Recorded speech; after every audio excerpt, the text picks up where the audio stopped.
अतुलित बलधामं हेमशैलाभदेहं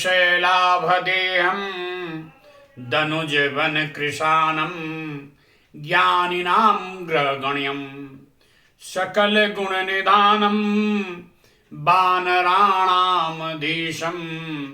रघुपति प्रिय भक्तं वात जातं नमामि।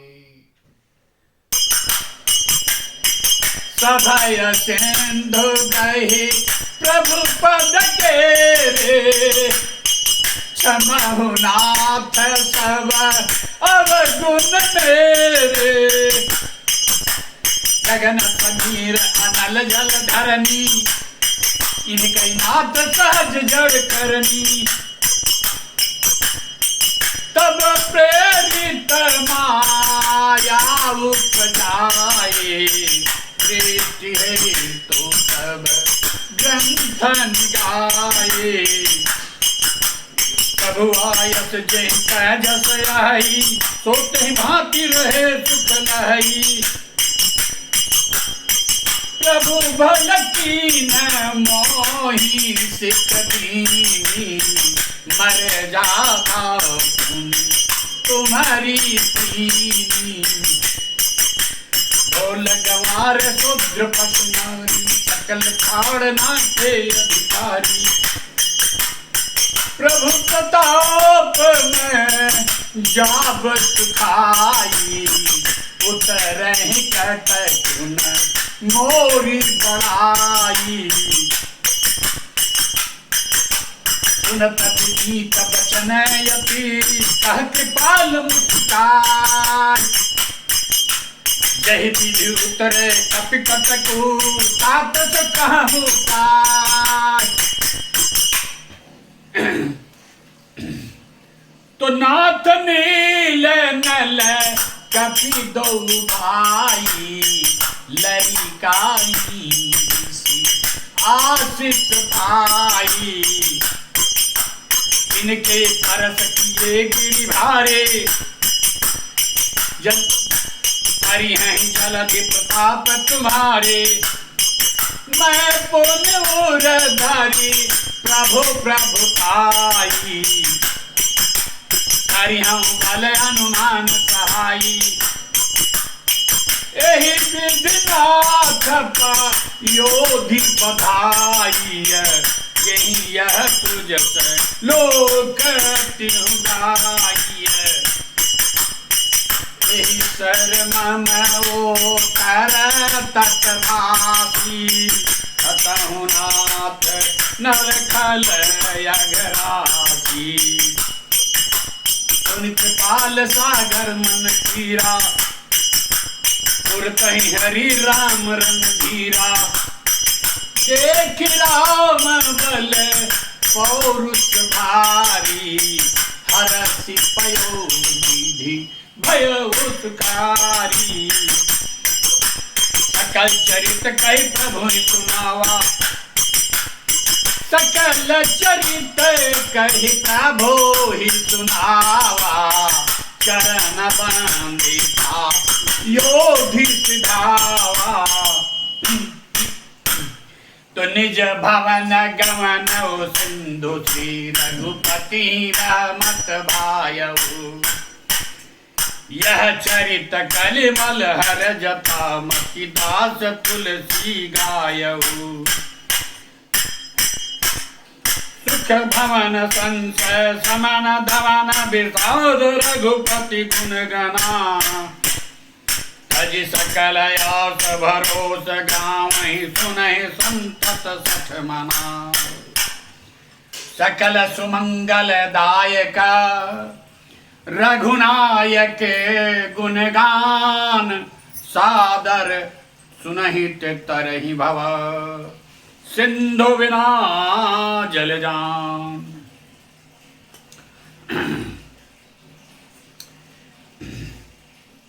शुक नाम के राक्षस रावण से बताते हैं कि भगवान राम के तेज बल और बुद्धि की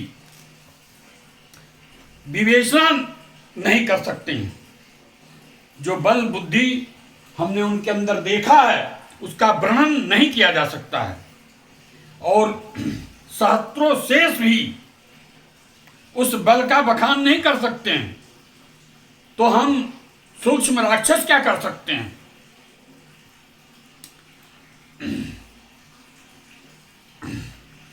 भगवान ने विभीषण से पूछा है कि समुद्र पार जाने का क्या उपाय है। तो विभीषण ने परामर्श दिया है भगवान को कि आपके कुल के ही, प्राचीन समय के कुल के ही जो है वो समुद्र हैं, और समुद्र से आप प्रार्थना कीजिए, आपके पूर्वज हैं, और प्रार्थना पर जो है समुद्र जो है वो मार्ग दे देंगे, और उस मार्ग से ये कपि सेना समुद्र पार चली जाएगी। ये सब समाचार जो है वो शुक नाम के राक्षस ने रावण को बताया है, किंतु रावण उनका परिहास करते हुए कहता है कि सचिव सभीत,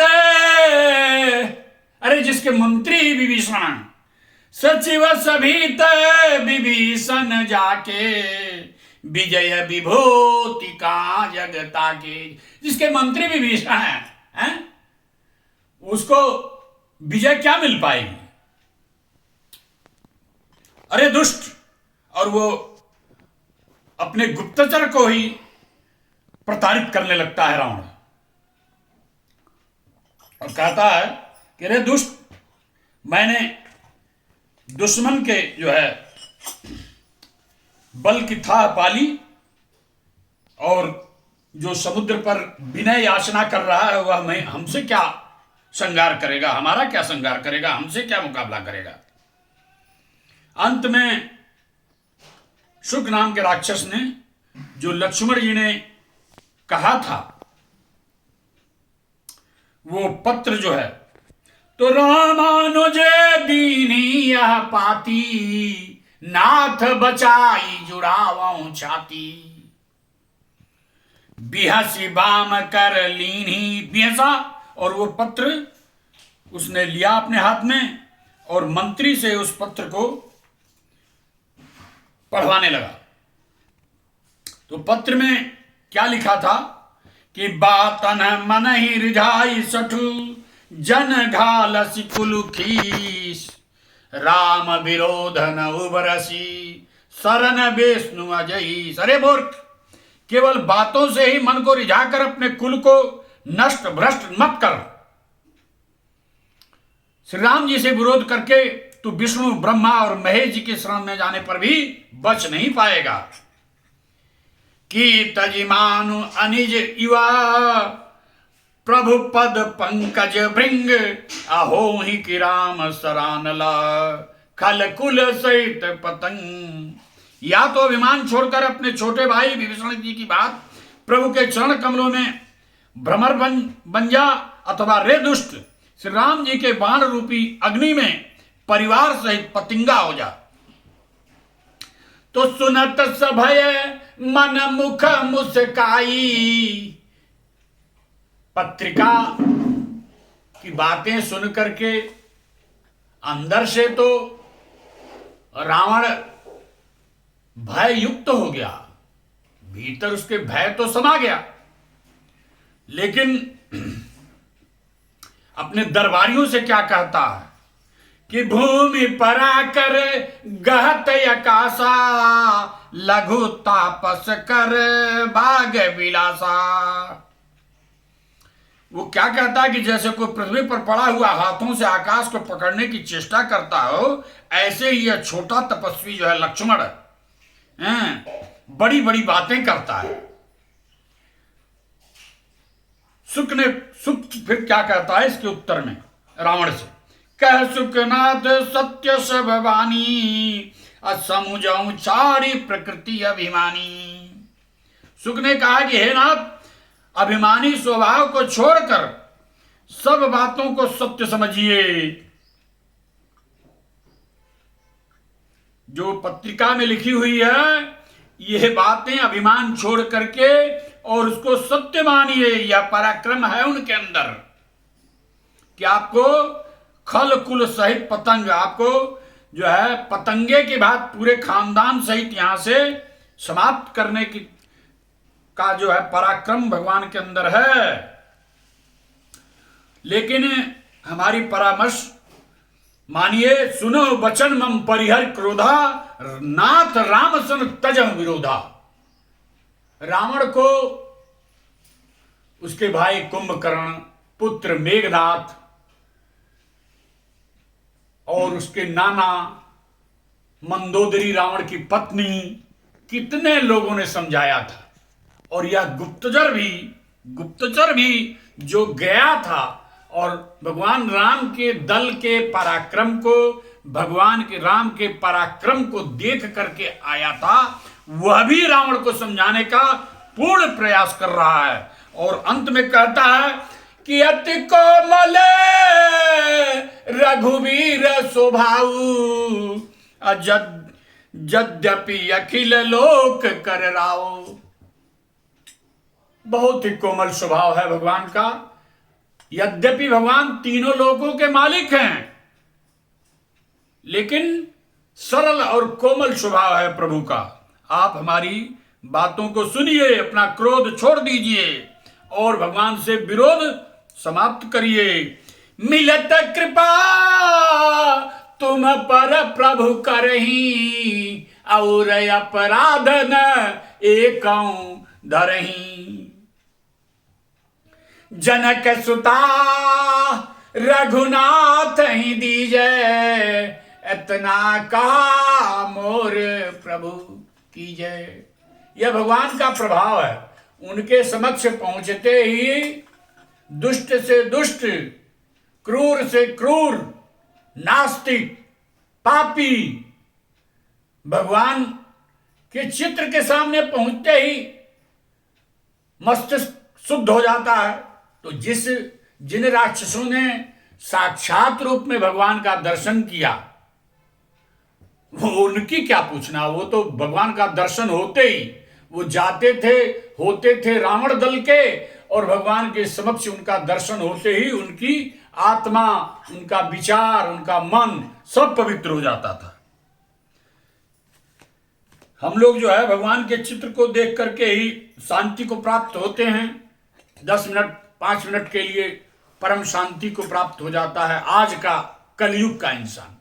तो जिसने भगवान का साक्षात दर्शन किया तो स्पष्ट कह रहा है, वो निर्भीक होकर के रावण से डर नहीं रहा है। कह रहा कि जनक सुता रघुनाथ ही दीजे, इतना कहा मोर प्रभु कीजे। लेकिन अभिमानी रावण, अभिमान की पराकाष्ठा जब हो जाती है तो जब ते ही कहा देन बै देही चरण, वही बर्ताव किया जो उसने विभीषण के साथ किया था। चरण प्रहार कीन सठते, नाई चरण सिर चला सुतहा, कृपा सिंधु रघुनायक जहाँ। जिस प्रकार विभीषण गए थे उसी प्रकार इसने भी प्रणाम किया रावण को, और उसके बाद चला जाता है भगवान के पास। भगवान के पास जाकर के करी प्रणाम निज कथा सुनाई। अपने ये पूर्व जन्म में शुक नाम का राक्षस भी अगस्त ऋषि के श्राप से यह राक्षस बना था। तो वह अपनी कथा भगवान से उसने कहा, भगवान की कृपा से अपनी सदगति को प्राप्त हो गया।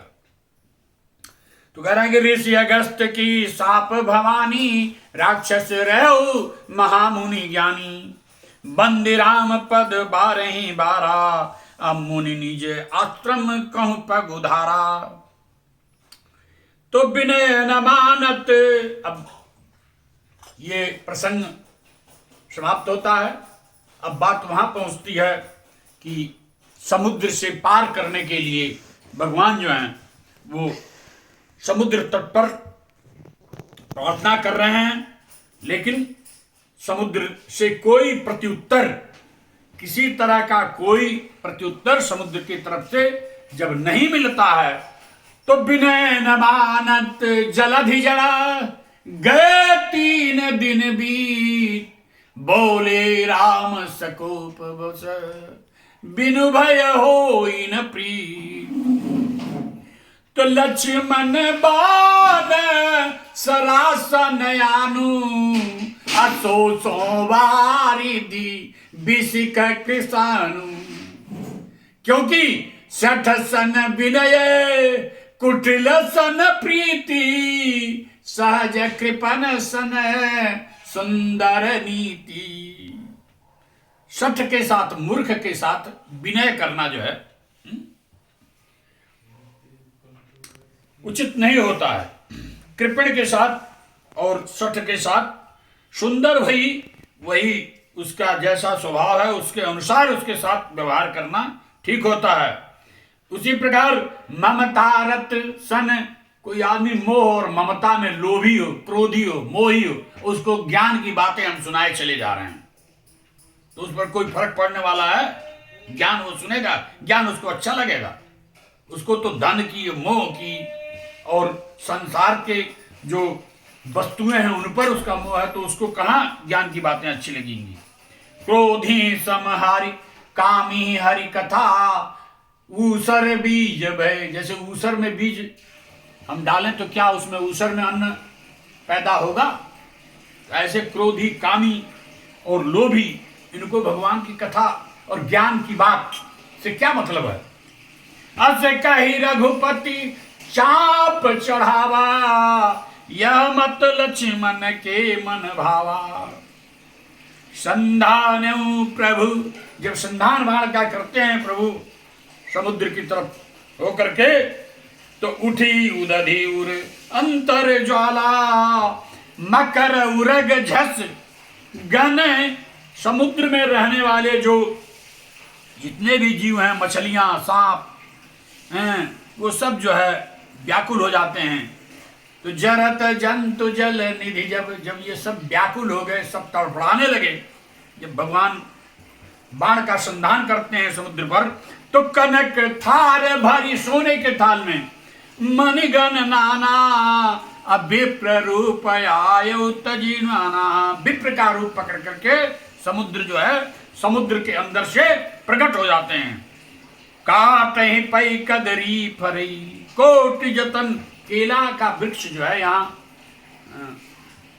बाबा जो है पूजनीय स्वामी जी उदाहरण दे रहे हैं कि केला का वृक्ष काटने पर ही फलता है। केला जो है अगर कोई बुआई करने लगे तो वो नहीं हो सकता है, और कितना बुआई करके कितना उसको पानी दो, कितना उसका देखभाल करो, लेकिन काट करके ही केला जिस प्रकार से बोया जाता है। तो विनय न मान खगेश सुनु, डांट ही पै नवनी। तुच्छ किस्म के व्यक्ति, जो तुच्छ किस्म के जो जीव है, वो प्रताड़ित किए जाने पर ही मानते हैं। अगर उनको समझाया जाए प्यार से तो नहीं मानेंगे वो सब है।